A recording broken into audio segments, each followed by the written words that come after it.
Where do you expect the conflict in the Middle East, as it's bubbling up in various parts of the Middle East, to be a year from now? Well, that also depends. Of course. You can walk your way around the map. I'll come to Gaza last. But if you look at Lebanon, where Israel has scored an extraordinary victory at this moment against Iran's most important overseas, its most important proxy, if you will, one of its malign actors. And Israel, through this diabolically clever supply chain operation with pagers and then with walkie-talkies, has not just decapitated the Hezbollah leadership, it has decimated it and also destroyed its command, control, and communications capabilities, preventing it from doing what we feared most, which was to mount a massive air strike, missiles, drones, rockets, everything they could on Israel simultaneously and overwhelm the sophisticated air and ballistic missile defenses that they have. And that was rendered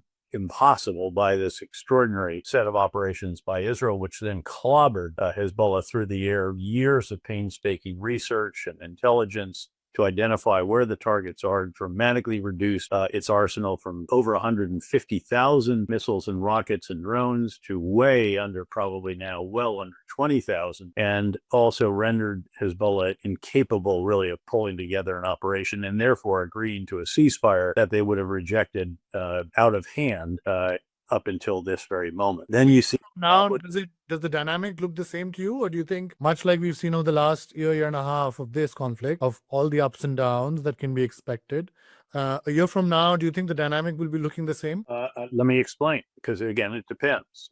In particular, when we come to Gaza, it depends on Israel's approach there, which I would contend is not entirely the right campaign design. But walking around the region again, Syria, the brutal regime of Bashar al-Assad obviously has been toppled by a group that used to be affiliated with al-Qaeda. HTS no longer is, but is Islamist at its core, we think, but is so far saying doing the right things to try to be as inclusive as possible in a country that has many, many different ethnic and sectarian groupings, and in which actually there's 5 or 6 different elements that control terrain in the country. So we'll see if they can pull all of that together. But the bottom line is that you've gone from an Alawite Shia minority government that allowed Iran to use its soil to transport hardware, material, weapons, ammunition, explosives, etc., to Hezbollah through Iraq, through Syria, and then down through the Bekaa into southern Lebanon. That is not going to be possible anymore. The Russians have pulled out of all but 1 or 2 of their bases. It appears to be 1 naval base, and some of that has been withdrawn, 1 air base. Then you have the situation in Iran